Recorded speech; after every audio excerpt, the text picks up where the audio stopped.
আসসালামু আলাইকুম ভিউয়ার্স। চট্টগ্রামের প্রতিটা স্থানই তার জীববৈচিত্র্যের প্রকৃতির যে একটা ছোঁয়া সেটা ধরে রেখেছে এবং আপনি যদি বাংলাদেশ ঘুরতে চান কক্সবাজার, রাঙ্গামাটি, খাগড়াছড়ি পার্বত্য অঞ্চলগুলো যেগুলো রয়েছে সেই চট্টগ্রামের প্রত্যেকটা স্থান কিন্তু খুবই সুন্দরভাবে সুস্বাদুভাবে তার নিদর্শনগুলিকে স্থান করে নিয়েছে এবং এইখানে যে একটা চিত্র আপনারা দেখতে পাচ্ছেন এটা খুবই সুন্দর একটা চিত্র।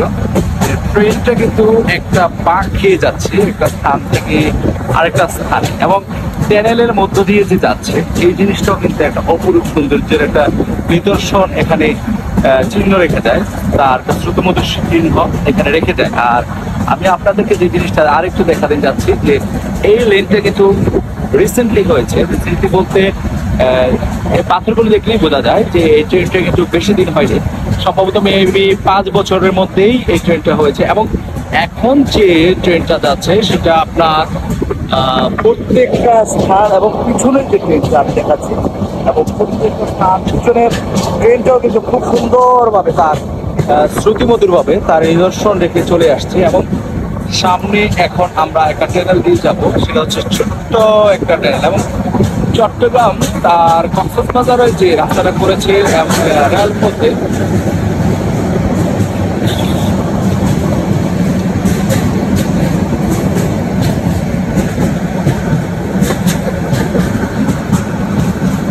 এই ট্যানেলটা এতটা শক্ত মোটামুটি এবং এতটা মজবুত করা হয়েছে যেন কোথাও কোনো সমস্যা না হয়। এবং আমি যে স্থানটা দেখাচ্ছি আপনাদেরকে এটা হচ্ছে ট্রেনের সামনে এবং আমি আপনাদেরকে দেখানোর চেষ্টা করতেছি। আর আমার এট ফার্স্ট টাইম চট্টগ্রাম থেকে কক্সবাজারে ট্রেনে যাওয়া এই পথে। তো আপনারা যারা এখন পর্যন্ত কক্সবাজারে ট্রেনে যাত্রাপথ করেননি এবং রেলে যাওয়া আসা করেননি তাদেরকে উদ্দেশ্য করে বলবো প্লিজ আপনারা এই যাতায়াতটা একবার করে দেখেন এবং খুবই ভালো লাগবে। আপনাদের এই যাত্রাপথে দেখবেন খুবই ভালো লাগবে আশা করি। আর সবসময় চেষ্টা করবেন জানালার পাশে যেন সিটটা নেওয়া যায় এবং এই এলাকার যেটা পার্বত্য এলাকার পরিবেশ তার প্রতিটা স্থানে স্থানে নিদর্শন রেখে যায়।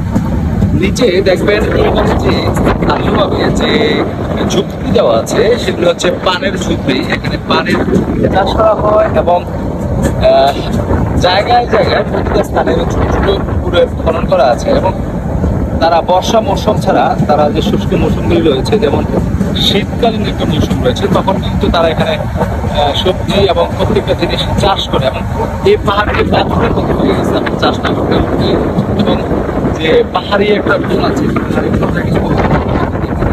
মাঝে মাঝে যে পুকুরগুলি দেখা যায় পুকুরগুলিতে বর্ষার মৌসুমে চিড়ি ওঠে যেমন পানি ভরপুর হয়ে যায় এবং পানের যে চাষ এবং চায়ের যে চাষ এখানে কিন্তু কিছু কিছু আছে।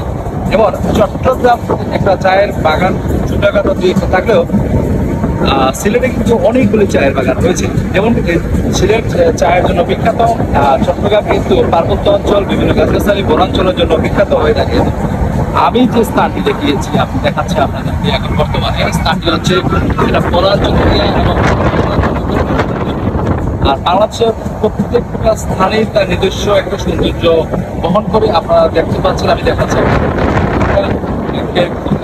ঘরের মধ্যে বাচ্চারা খুব সুন্দর খেলা করতেছে এবং এই অঞ্চলটা খুব পার্বত্য অঞ্চল। এখানে কিন্তু মানুষ বসবাস করে, এখানে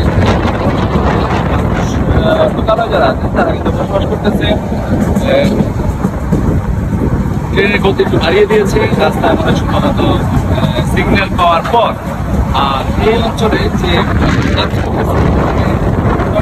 রাস্তার এখান দিয়ে রাস্তা নেওয়া যায় হাত খেতে এটাকে আমি যত সুবিধা মনে করছি না, কারণ হচ্ছে এইরকম করাটা কিন্তু মোটেও ঠিক না। কারণ রাস্তা পাহাড় কেটে করাটা আমার মনে হয় তেমন একটা সমীচীন না, কারণ পাহাড় কেটে যদি রাস্তা করা হয় দেখা যায় পরবর্তীতে এই রাস্তাটা একটা প্রবলেম দেখা দেয় এবং এই পাহাড়ের একটা মিশ্র প্রতিক্রিয়াও কিন্তু আসে আমাদের উপরে। এবং এই যে আমি আপনাদেরকে নিয়ে যাচ্ছি ট্রেনটা দেখাচ্ছি এটাও কিন্তু একটা সুন্দর একটা বার্তা বহন করে থাকে। আর ছোট্ট বাতাস আমার ক্যামেরা করে যাওয়ার মতো অবস্থা, তারপরেও আমি চেষ্টা করতেছি এই এলাকার যে সুন্দর নিদর্শনগুলি আছে এগুলি আপনাদেরকে দেখানোর জন্য। আর সবচেয়ে বড় বিষয় হচ্ছে আমি পারতেছি না। তো ভালো থাকবেন, যতটুকু পারছি ততটুকু দেখানোর চেষ্টা করেছি। কক্সবাজার বেশি দূরে নয়, সামনেই কক্সবাজার, হালকা দৃশ্য, সুন্দর থাকবেন। সকলের সর্বাঙ্গে মঙ্গল কামনা করছি। ভালো থাকবেন, আসসালামু আলাইকুম।